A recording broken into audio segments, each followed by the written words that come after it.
Hello and good morning, good people. Happy New Year, happy blessed 2025. It's Yellowberry again. It's nice to be here, and it's nice to keep working and show you some of my work.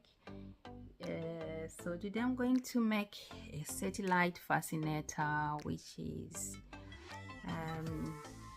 of the color green. You know, this color green is called sage green.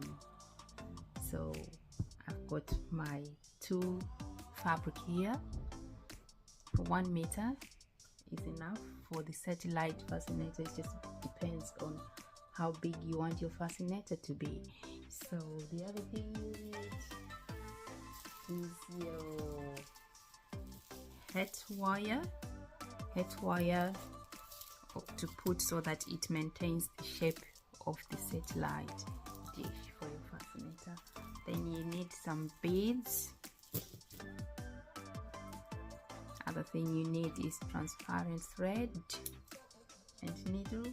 This time you need a thicker needle because your thread, it depends on how many millimeters you're working with. Some is thinner, some comes up as thick. It just depends on what's working on you, but what you need is this transparent thread.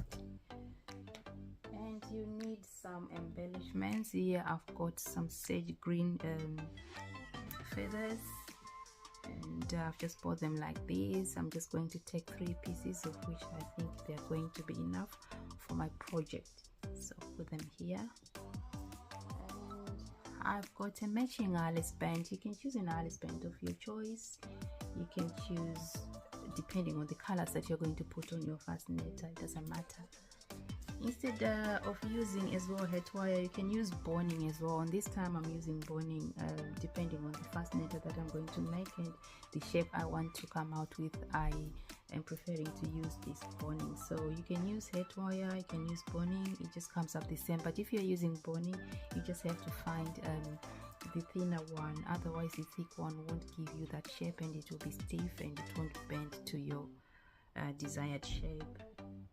After that, I've got some leftover, if you remember in my last videos on YouTube of the straw fascinator that I made, I've got some leftover gold woven strips. So you can see it's golden color because I'm going to match this sage green with gold because my client is going to wear gold jewelry. So this will match properly with it. I just need to put some bits of gold on there. So as you can see, this is the leftover there. Then I'm just going to take some strips there and I'll just add to give you that gold. And here I've got some gold studs. As you can see, they're just little studs of which I'm just going to place wherever I'll place them to just give detail. When I finish, you'll see it's going to look beautiful. I'll put them there. And here as well, got some golden strips as well.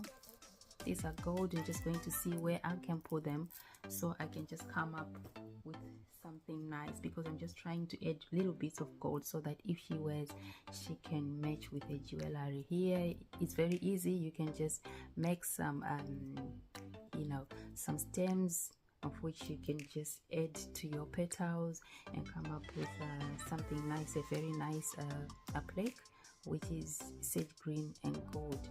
It just depends, but for me, I've just made this one. I'll see how I'll apply it to my project. And also I've gotten some gold feathers.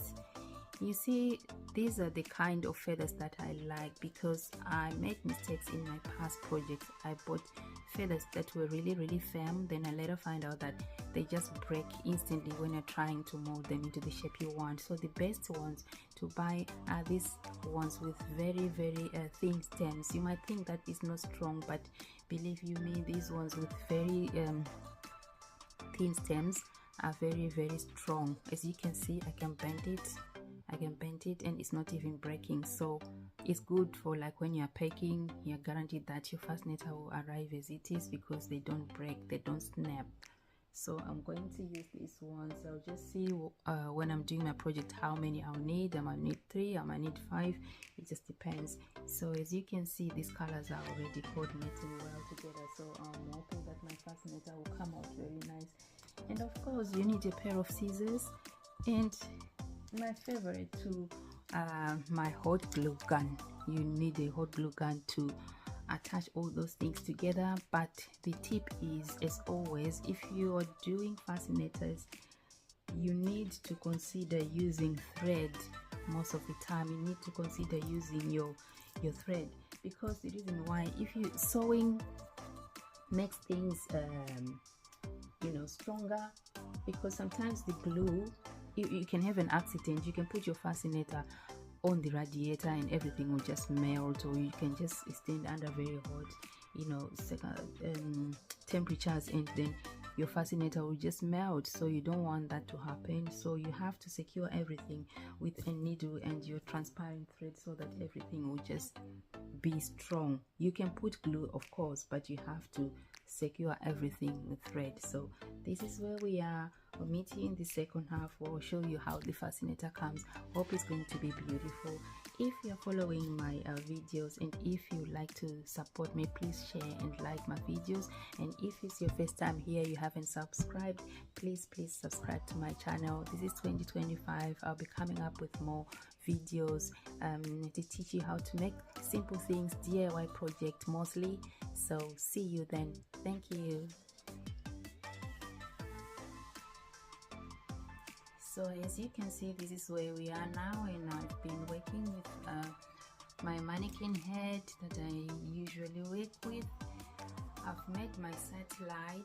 I'll show you in my next video how I made this satellite fascinator base. So I've taken those beads that I showed you to start with.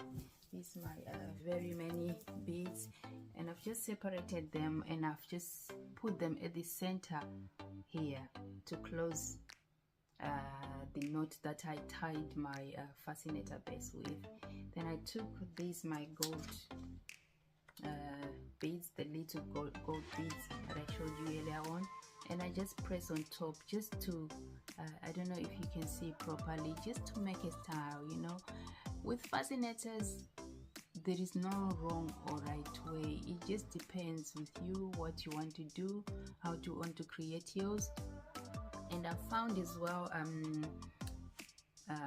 in my stock there, I found that I had this very nice applique, which are little silver petals, little green petals that I've just managed to bind the edges of my fascinator there, just to give another perfect classy look. So I still got my feathers here, my green feathers, of which I've attached it to these little gold stems I've been preparing earlier on. I've just been attaching them to those, and I've already attached one here. So I'm just going to fiddle around and see where else I can attach these feathers, so it just gives a fuller look. Like I said, you can do it anyhow you want to place yours. There is no right or wrong way. It just differs as long as it comes out nice and according to what you want. So I'll show you how this fascinator comes out. You just keep watching